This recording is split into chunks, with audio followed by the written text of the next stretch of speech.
All right. Good afternoon, everybody. Thank you for being patient. I know we're a couple minutes behind this afternoon, but welcome. We have a great speaker today. And by the way, my name is Ken. I'm with Linkso, and I have Yvonne here with the UC Master Gardeners. So Yvonne is a recent graduate of the Master Gardener program this year, and she is a member of the San Mateo County Rose Society and as well as a classically trained pianist. She attended California Institute of Technology and Stanford. And right now, she, I believe, is a stay-at-home mom who enjoys gardening and especially roses. So without further ado, I will introduce Yvonne to take the podium. So welcome, Yvonne. Hi, can you hear me okay? All Yes. good. All right, good. Okay, so today I will be talking about roses and in particular its propagation, but during which we will cover a lot of history and also a lot of other fun, interesting facts. So my presentation will be about 20 questions. So you can type up the answer in the chats. So it's a lot of active participation. So you can bring up your chat box and type in what you think. So there'll be ABCDs, but sometimes there'll be only one correct answer, and sometimes there will be multiple answers that are correct. So type down whatever you think are the correct answers. All right. So, and I'll be taking questions if you have any. So here we go.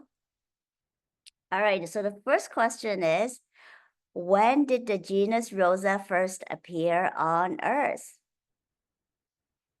So is it during the Middle Ages or during Greek and Roman times or even before humans appeared on the Earth or during the Stone Age? So I'll give you 3, 2, 1. Okay, this much time to write down your answer. Is there any way I can see the chat boxes to see what the answers are? Or no? You know, you can, but it's probably best that everyone's typing. Well, we have three answers. Two of them is C and one of them is B. All So right. Okay, great. Thanks, Khan. yeah. Yeah. So great. Okay, so yes, 2C is correct. So how do we know this? We know this from fossil records. Even before humans appeared on the Earth, we found fossil records that trace back to millions of years that this plant has appeared on the Earth and has persisted and has been blooming and growing. And so that's how long the rose goes back. Great. So I'm glad I got some correct answers. Let's move on to question number 2. Question number 2 is, Rosa did not exist in which place? So we found fossils, like I said, everywhere, except this place. Where do you think it is?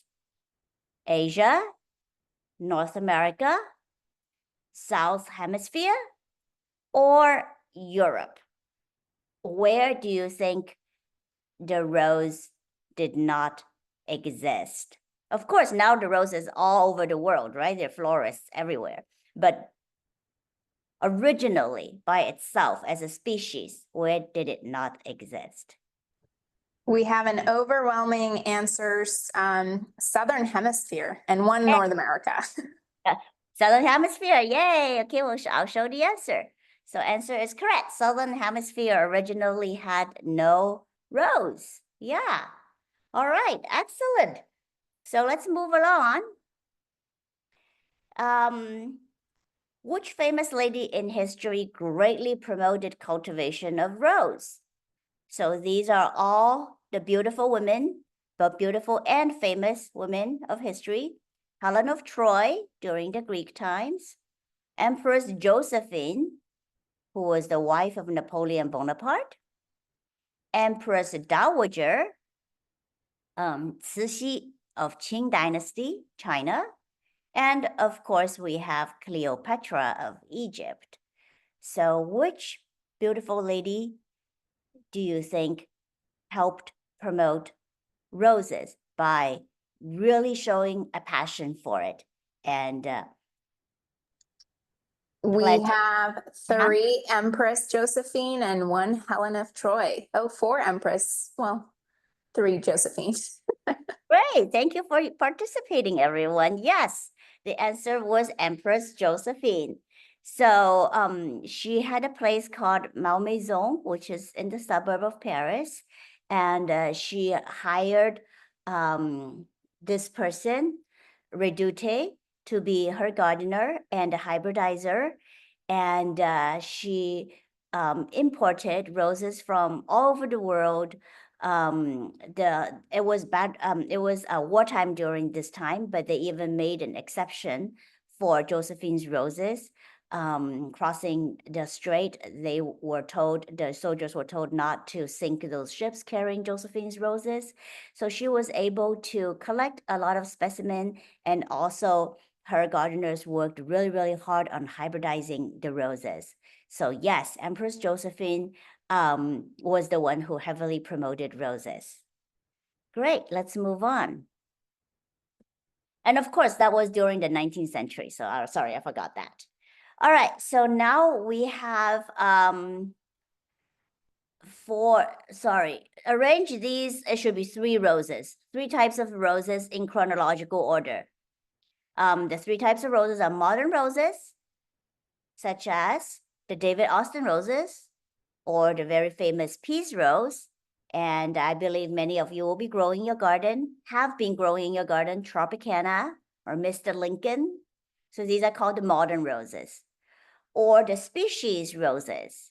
The Lady Banks rose, it can be white or yellow, and they only bloom one time in the spring.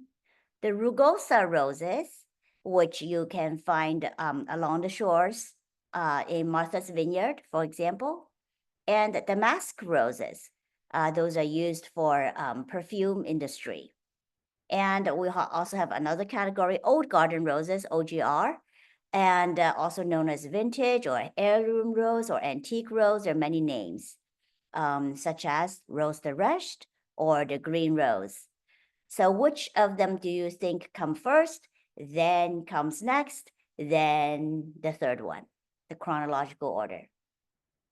So we have a couple answers. Species roses first, OGR next, and then modern.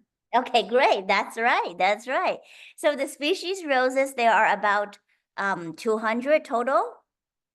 Some of them, actually, it's really hard to say how many original species roses there were, because they cross hybridize so easily by animals and by wind.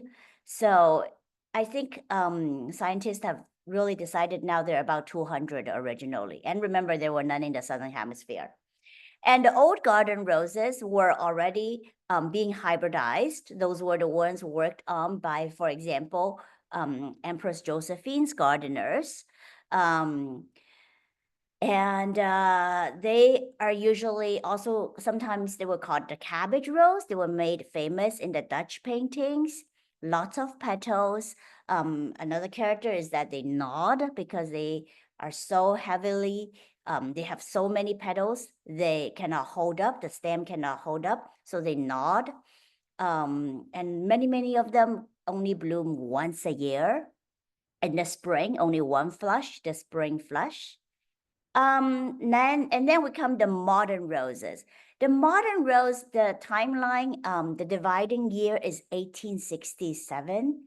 And that's the year that a rose called La France came into being. And that is also the first hybrid tea rose.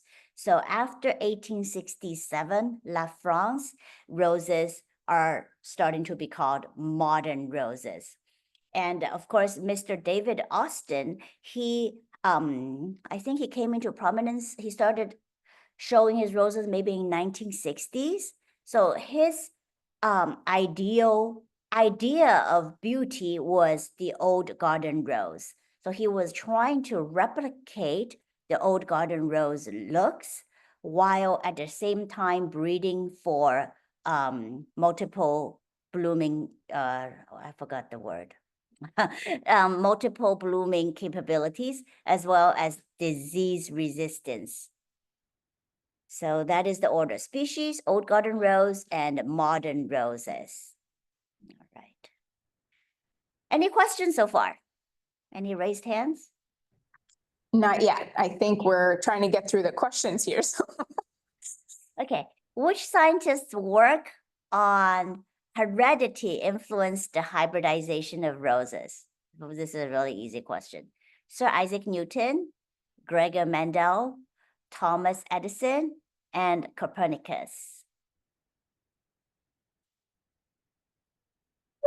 We should have overwhelming correct answer. we have two Gregor Mendels. Yeah, of course. So his work in the 1860s on peas gave us a lot of insight into how genes are being passed on from one generation to the other. So yes, Greg Mendel, it really started rose hybridizers on the right track. All right, next one. All right, this is something quite important and unique to rose. In the US, a plant patent is effective for how many years after its date of application? The choices for you are 5, 10, 20, and 50. What do you think? Lots of 20-year answers. Yes, correct. Yes, 20 years. So we're in the Bay Area here on the peninsula. A lot of people work in the pharmaceutical industry. And I just recently learned that a drug comes out and it has a 17-year patent. So roses have 20 years. It's slightly longer than a drug patent. Yes, because the hybridizers really put in a lot of investment, time, and efforts into coming up with a new rose. First, they have to hybridize tens and thousands. Then they have to select the promising looking ones to plant. Then they have to test it out in the garden for many years and before it becomes available to the market. So this is their intellectual property. And we, even as home gardeners, should be very keen on respecting that. So if you know a rose is within its patent, please do not propagate it. But if, on the other hand, you don't know what it is, you see a rose, you like it, then go ahead. If you don't know what the name of it is, you can always propagate it. What are some resources to learn about roses? Of course, you can ask your local Rose Society. There's us, the San Mateo County Rose Society, and there's also the Peninsula Rose Society based in Redwood City. And we are all under, and then there's also San Francisco, there's also Marin County, and there's also Santa Clara. And of course, we are all under the umbrella of the ARS, the American Rose Society. Other than the Rose Society, and we are all nonprofits. We're all volunteers. There's also, of course, us, the Master Gardeners. We have the helpline, and both in person and online that you can ask questions. Well, local Rose Society happened twice. Sorry for that problem.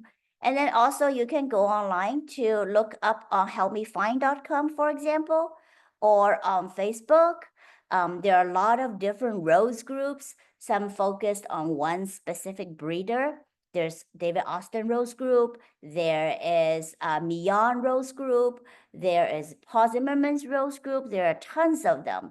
And mostly the people who belong to these online rose groups are the younger generation, the new up and coming rose lovers. They have a lot of questions. And there will be knowledgeable people to answer your questions too. And within each local rose society, you will have consulting rosarians. So they are in a position to help you as well. Okay, so the answer is all of them. Okay, so now we talk about a little bit about the prominent rose breeders of today. Who is a US-based rose hybridizer? So they are all rose breeders. The House of Mian, Cordes, Ping Lim and David Austin. Which one do you think is based in the US?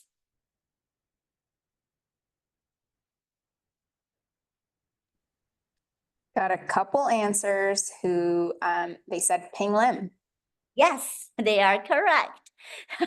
So Mr. Pin Lim was born in Cambodia, ethnically Chinese, and he went to Taiwan for college and later came to the US.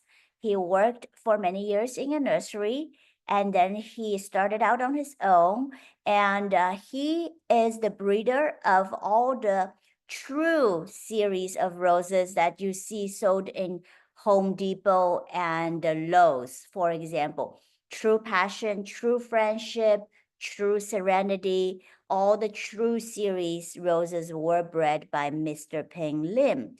And what's so exciting is that he is going to come to the Bay Area next March for our Rose Society regional, what we call the district meeting. So March 29th, I believe, a Saturday, 1 o'clock at San Mateo Garden Center. If you come, it's free, open to everyone. You will hear Mr. Ping Lim talk about his roses. You can even bring along your rose bush, and I'm sure he'll be happy to sign it for you. That's what I'm planning to bring. I have a couple of Ping Lim bushes, but I'm gonna bring one of his creations, the True Passion. The True Passion is also known as Double 10 because actually coming up tomorrow is Double 10. 10/10 is the National Day of Taiwan.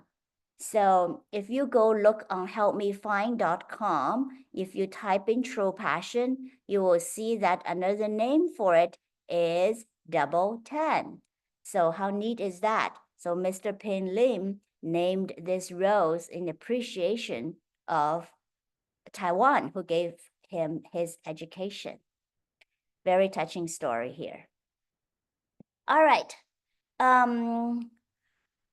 So next one we have is about propagation of rose. Which of the ways below cannot guarantee a true to the parent offspring?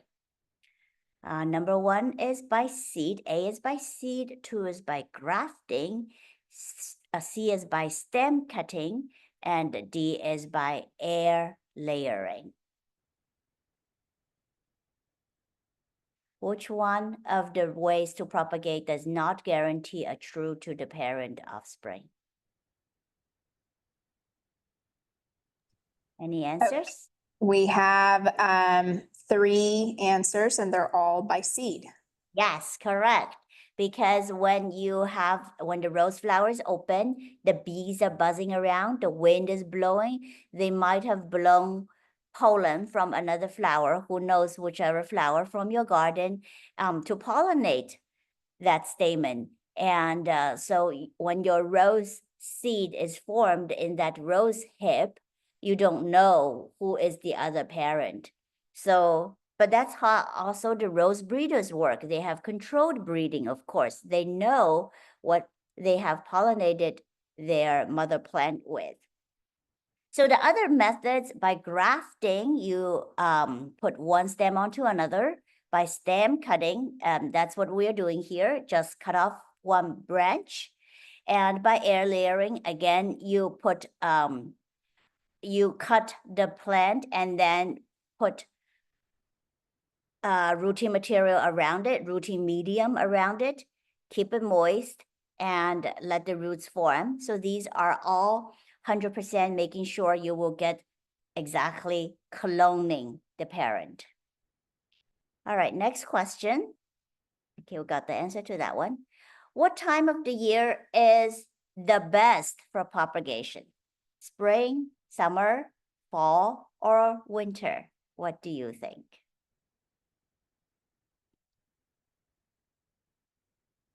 We have a couple falls and a winter. Yes, yes, both are correct. Both fall and winter are correct. Actually, rose propagation is possible throughout the year, but to be able to propagate in the summer, in the Bay Area, for example, you would need professional setup. You would need, basically, it's about the humidity and the temperature. So the humidity would be needing to be about above 80, and temperature, very importantly, cannot be too high.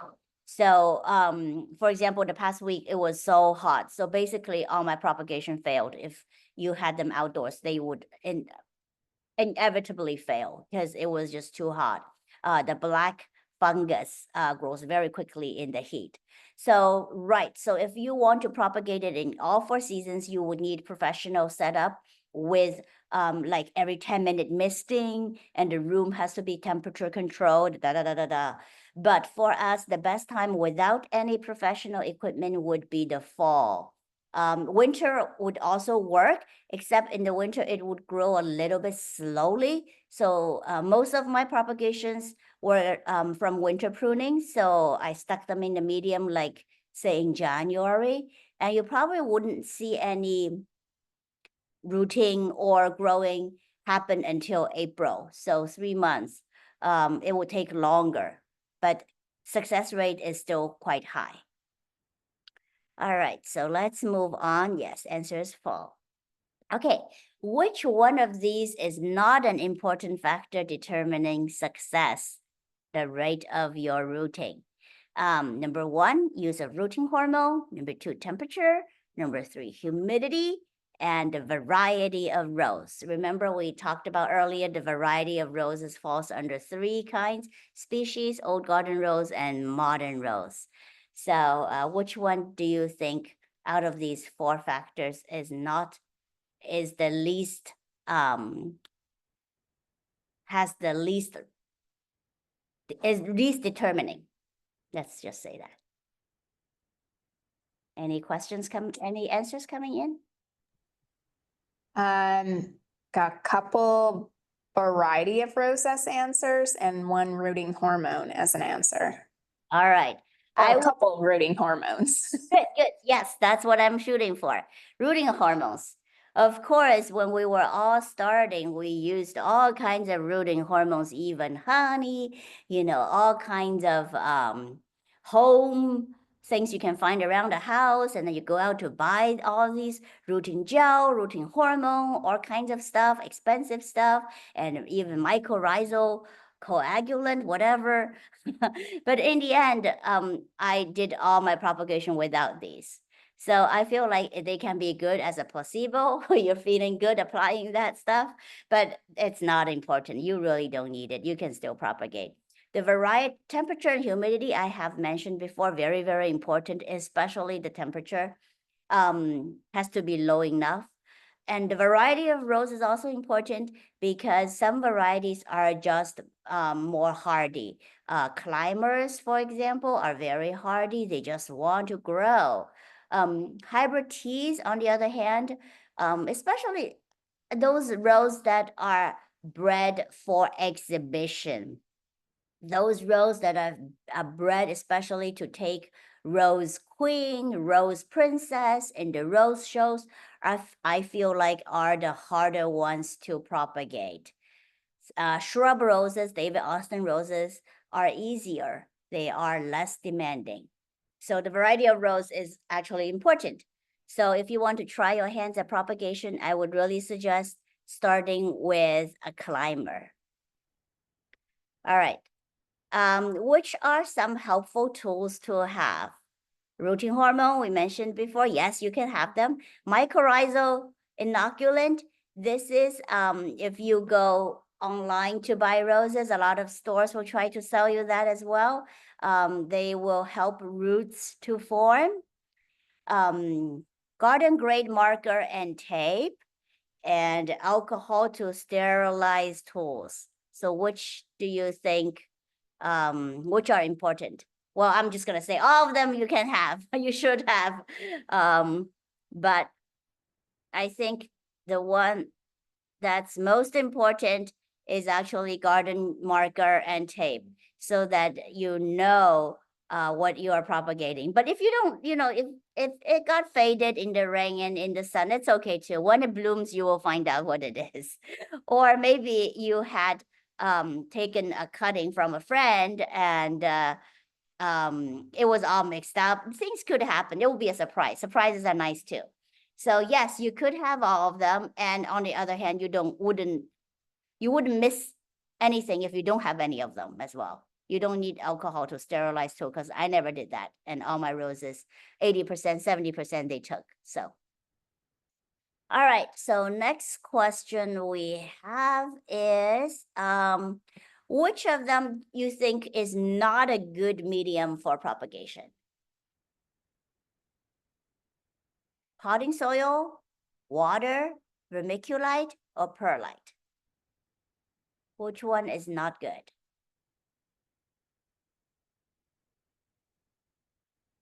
Any answer?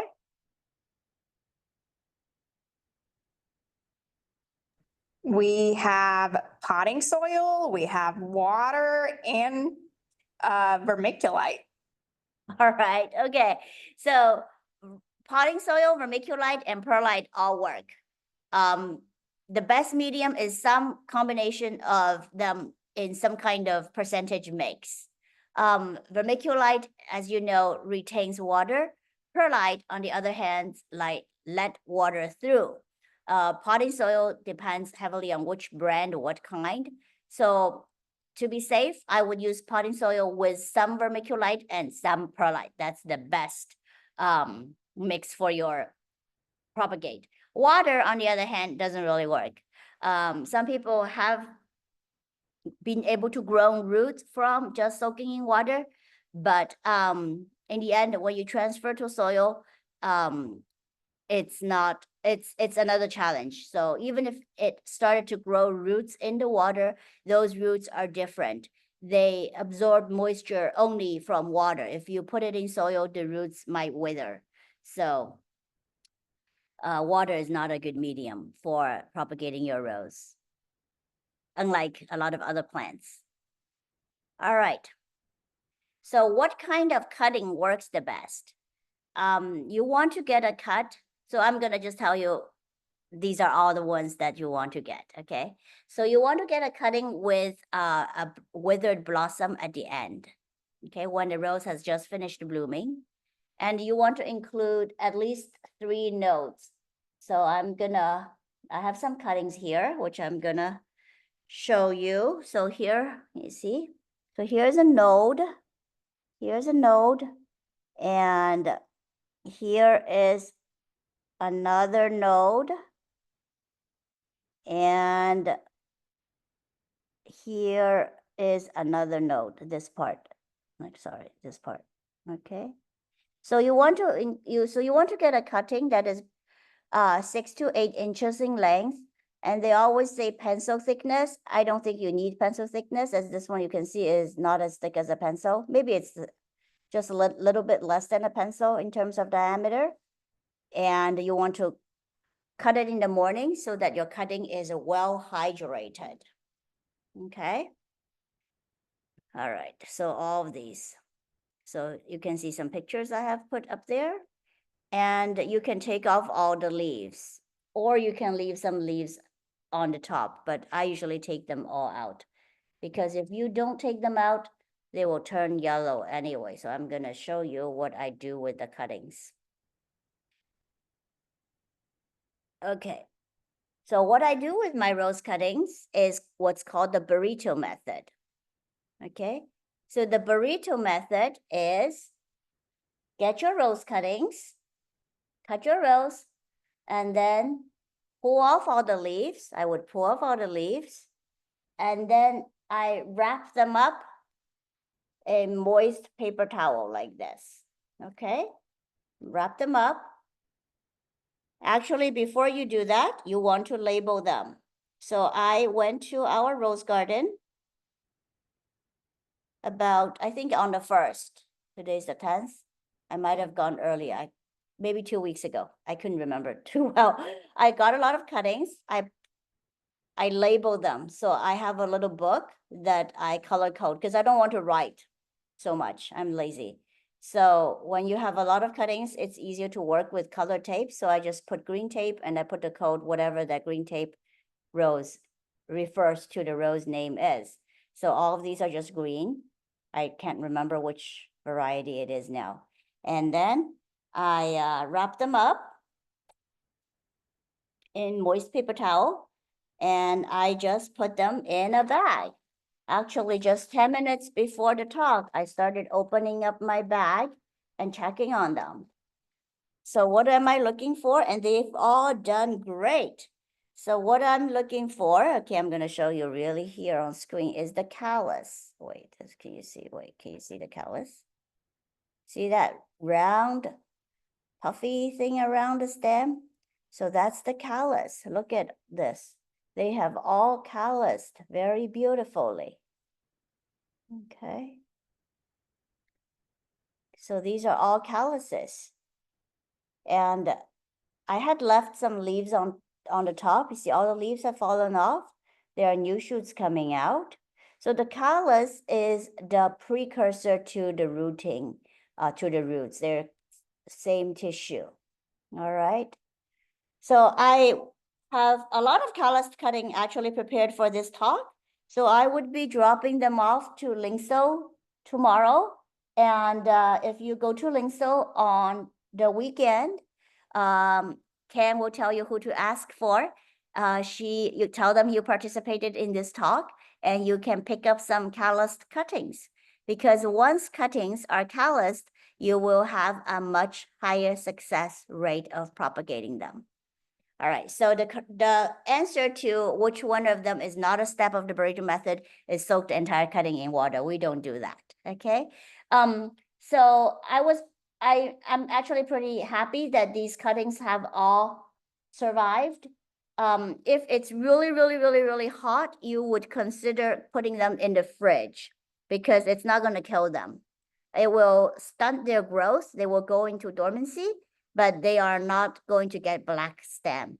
Once they get too hot, they will get black stem, and then that's the end. So here's another bunch. These are green. That's callus. Let me just show you another bunch. I'm quite proud of them. These are all blues. And look at the beautiful callus. All right. Okay, so let's move on. A couple questions here, Yvonne.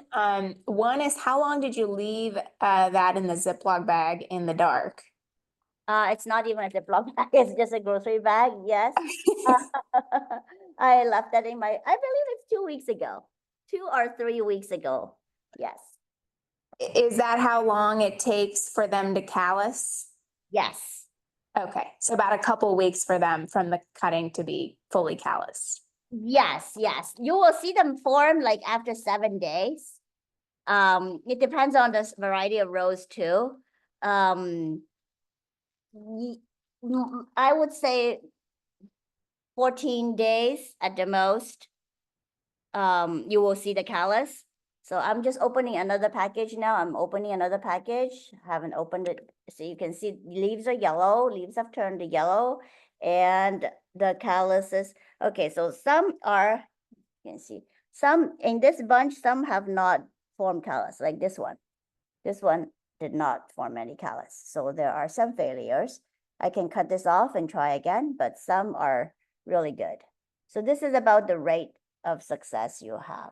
Of course, when you plant them in soil, you might have more casualties. So each step is not 100%. Each step you will lose some, okay? But if you start with a lot, you will end up with some success. And do you have to keep the paper towels wet during the entire process, the 2 weeks? Yes, you don't need to re-wet it. You don't need to re-moisten it. I just tie it like this. Okay, and I just left it for 2 weeks. So yes, you don't have to deal with anything. It's very very convenient. You can just forget about it. And you don't have to prepare medium. You don't have to prepare the potting medium until you are ready to plant it. I'm not ready to plant it yet. I need to check the weather forecast. I'll make sure that it's not gonna get hot again. So it will take me a while to plant them again, to prepare them to prepare them for planting. So the next question we have is, after the burrito method, after you open up the bag, what can you expect to see? New leaves. Yes, you saw the new leaves, right? So here you can see that these are new leaves. So you can see the new leaves, okay? Callus, and we see that, callus. Blackened stem. Okay, do I have an example of a blackened stem? Yes, I do. Unfortunately, this one has blackened, as you can see. See, this part has blackened. So I have one blackened stem. And the roots, so far I haven't seen any roots. But if you're lucky, if you leave them long enough there, another 2 weeks, they will have sprouted roots, some of them. Depends on the variety. Okay. Okay, so here's some pictures of callus. So these two are different pictures. Okay, so here's referring to the question. After 1 week, you can see the callus is kind of thin. And after 3 weeks, the callus is really big and puffy. All right. Any questions so far? Not yet. Okay. All right. So I'll just go on now. We're almost done. So let's see. So which of these do you think is the easiest to propagate? Is the hardest to propagate? And like I actually had already touched on the answer on this one before. It's the hybrid teas. The hybrid teas are the ones that we see most people growing in their yards. Mr. Lincoln, Oklahoma, Tropicana, these are the hybrid teas. The David Austin roses are known as shrub roses because they nod. They are not high center like the traditional rose look that you're familiar with. And climbers and miniatures are usually very easy to propagate. They are just more hardy. Okay, so hybrid tea is harder to propagate. And how soon can you expect to see a bloom? 1 month, 3 months, 6 months, or a year? Any guesses? We have 1 year. Yeah, Last okay. guess. Yes. So you can realistically, it's between 6 months to 1 year. Depends on, again, the time of the year that you propagated and also the variety of your rose. But most rose, you can see a bloom between 6 months to 1 year. Of course, roses bloom in flush. It only blooms on the new growth. So once you see a bloom, you have to cut it off for new leaves and stem to grow again, then you will see another bloom. Okay. But it is rewarding enough. 6 months is not a very long time to wait compared to some other plants that I try to propagate. Now, how do you know if a cutting has rooted or not? Here, I will just tell you, yes, the answer is all of them. First of all, for my rooting utensil, vessel, I like to use transparent container. You can buy those drink cups on Amazon for parties, those see-through drink cups. And I would use my soldering iron to poke holes, or you can just simply cut. So make sure it has drainage. It must have drainage. Then you put your mix potting soil and perlite, or potting soil and vermiculite in it. And then you can always see the roots on the side. Okay, so that's very satisfying. You can see all the roots. And you can gently tug and feel. Oh, sorry. Another thing I forgot to say is that when you other than those drink cups, you can also buy fabric bags. Fabric bags are made of materials that the roots can grow through. So when you are when it has already rooted in the fabric bag, you don't have to take it out when you transplant it. You can just gently cut off a little bit of the fabric bag, and then you plop the whole thing into your next size up container. Usually I plop them into a gallon size as the next step after I know it has rooted securely. All right. Of course, you can also gently tug and feel if it has any resistance. If you feel resistance, that means most likely it has rooted. Appearance of new leaves. Okay, appearance of new leaves can be really tricky because it's not a telltale sign of roots. You see, this one has new leaves forming, new leaves coming, but no roots. It has just calloused. Sometimes the stem can be already blackened, and you can still see the new leaves. So don't be too optimistic when you see new leaves. The appearance of a new shoot. A new shoot would be like a new basal shoot coming down from the bottom. So that is most likely a sign of rooting, but you don't usually see that until like maybe 6 months after. So you have to be patient to see that. All right, so here I have a picture showing you, so you can see the roots coming out the side of the transparent container, and new shoot, new leaves, all of that. So now that you have over hundreds of rose babies, what do? You can gift to your friends, gift to your neighbors, gift to your coworkers, gift them on Buy Nothing to complete strangers. You can donate to us, your local Rose Society. You can bring to a plant swap event. I have organized quite a few of these events at the San Mateo Garden Center. Or you can, if you have enough room at home, you can plant them in the ground where they are most happy. I think that is the end of our conversation. Oh, okay, Q&A.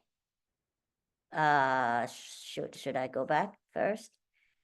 Sorry. Yeah, if you can go back, we do have a few questions here regarding the burrito wrap system that you showed.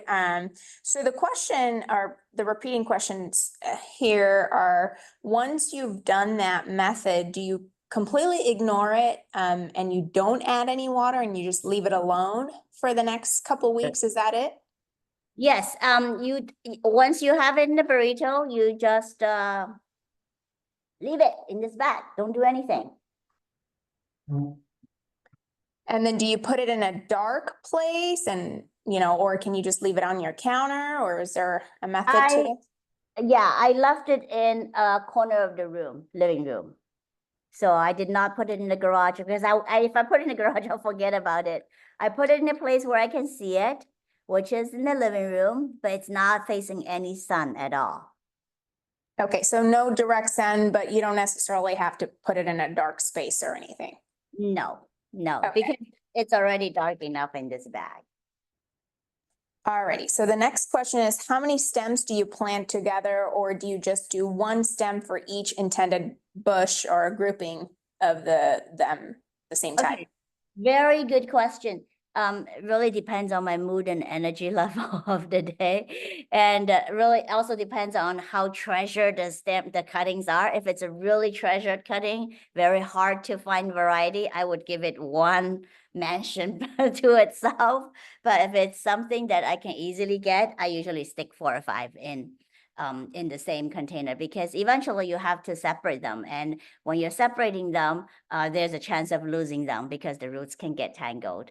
So the more precious they are, the least I want to disturb them, the more I would spend effort in creating an individual mansion for them. So. And when you're transplanting these, how deep are you planting the stems? Oh, when I'm transplanting them, how deep am I planting the stems? Okay, so this is a good question. So when I am sticking them, in to plant, I would usually cover this first node. Okay, so here's the calloused part and here's the first node. So I would stick it in to here.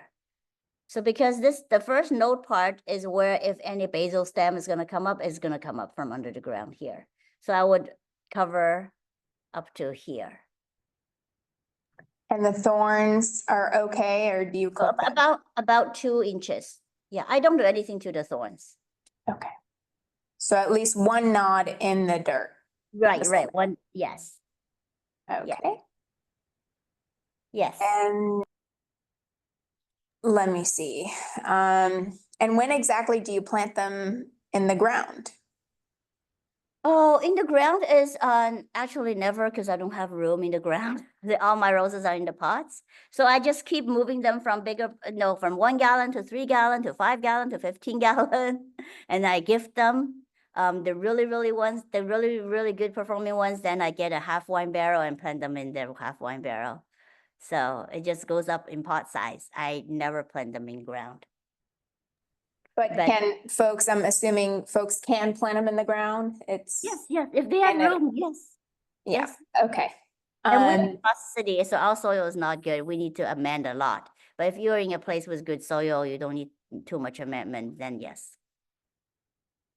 And when exactly do you do that? Do you do that at a particular season? Yes, you want to plant in the ground when the ground is workable. So when we have a lot of rain, when the roses are in dormancy, usually you have the bare root buying season, which starts in February. So in February, when you walk into all the stores, you see the roses in bags for $10, or at Home Depot for $15. So that's the time the roses are in dormancy. That's when you can plant them in the ground. And when you buy online, that's also where it will be easy for the rose breeders to ship them to you when they are in bare root. Usually by April or May, they will go on sale. You can get a very good deal. And when you're planting each of these stems or transplants or cuttings, do you usually put just one stem becomes, per plant in the ground, or do you put multiple stems in the ground? No, to put in the ground, it would be already, I'm taking out from a container, like taking out from a 1 gallon or 3 gallon container. So once they are in a 1 gallon container, they are just all individuals already. So they're just one stem in 1 per gallon container. I'm talking about when I'm starting to root them. For example, now, I may have, a plastic cup, and I may put 4 of them in 1 cup. But actually, since these have been calloused, I know that the success rate will be pretty high. If I get enough energy, I should prepare over 100 cups for them. So each one should get their own individual cup because they have already been calloused and they have quite a high success rate. Most of them will form root if we don't get another heat spell. Okay. Once you put the cutting in the potting medium, do you keep the potted stem in a filtered shade until you upsize to a gallon, or how does that work? From a Yes, cup to a gallon? Okay. yes, definitely in the shade, definitely in the shade. No direct sun. The amount of direct sun it can get will depend on how much it has grown, because the sun will have photosynthesis for them. If it doesn't have any leaves, then it won't be able to photosynthesize, and you don't want too much sun. You don't want sun at all. So once it starts growing new leaves, then you can give it a little bit of sun so that it can photosynthesis and grow more. And let's talk about soil amendments. What soil amendments do you use for growing roses in containers? I'm actually not very good at it. I have been just using alfalfa pellets, and it's organic, and you spread on top.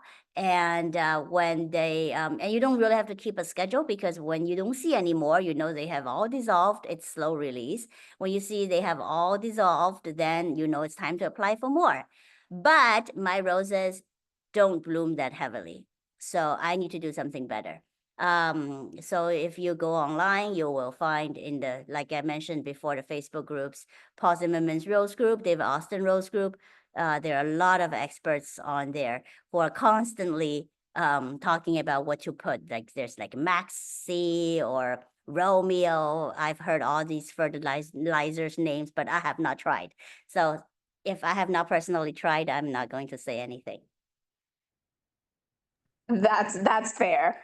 I know we had Stu's Dalton's rose, Yeah. classes, so he addresses some things there. So folks are interested, you can watch Stu's class under our community resources page, which is very helpful among other resources as well. Okay, so moving on to the next question is if you're propagating roses now, Mhm. assuming, now as in fall, then would you keep them in the small see-through cup until, say, about February? Well, it depends on the amount of roots it's gotten, right? So if it's in the see-through cup, you can see the roots.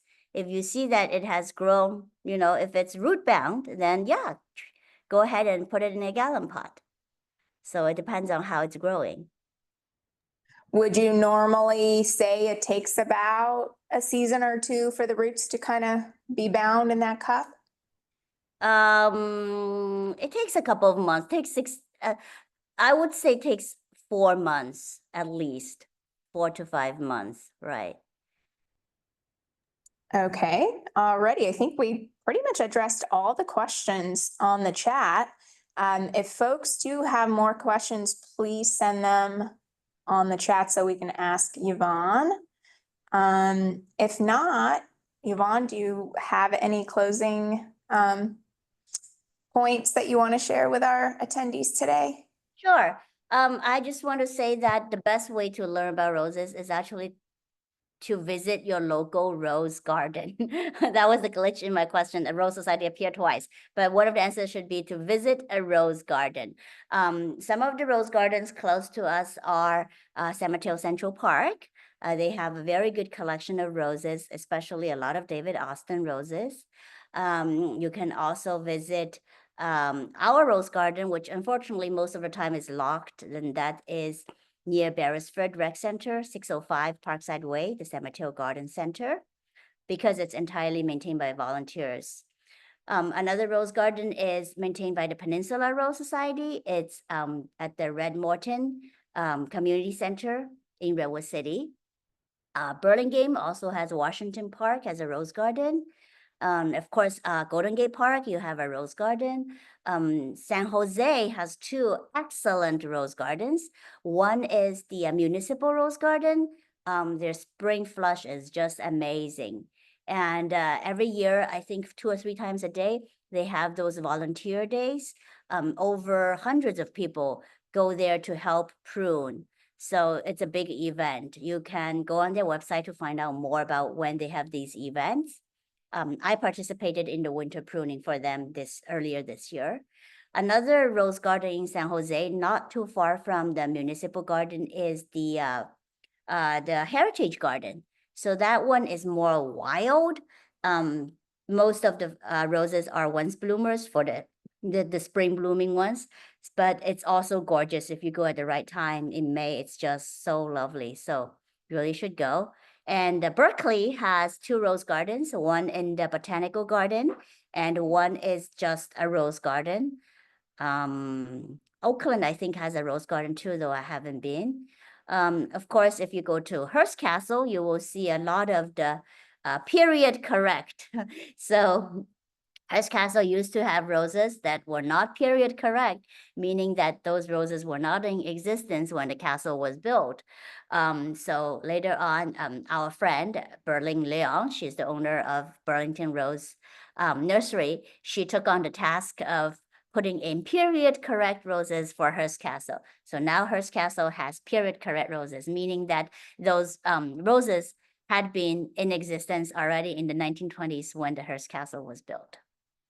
So that's it. Okay, so I do have one more question for you. What is really the best time to prune roses here, especially in the Bay Area? I know we have a whole bunch of microclimates going on, but what's a generic time to prune roses here? I'm a pretty new rosarian. I have only experienced 2 rose seasons, but I would say February, because in December and January, we still had our last blooms. So February is really it went into dormancy. But I would like to, I actually prune after every, prune or deadhead, whatever you call, after every flush. So as soon as I see the flower go, I prune it, I cut it, because the more frequent you cut it, the more frequent it's gonna put out flushes. Okay, and then Stu just jumped in, the chat here, pruning is done between January 1st and mid-February, so that would be during the winter time.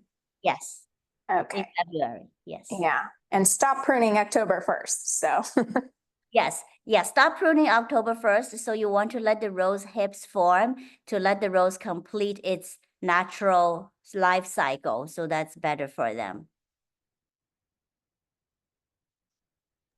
All right. Okay, fantastic. So I think we addressed all the questions here, and yeah, thank you. Thank you, everybody, for Yep. all the So- fantastic participation today. And Remember to drop by Lynch so if you want to pick up some of these stems.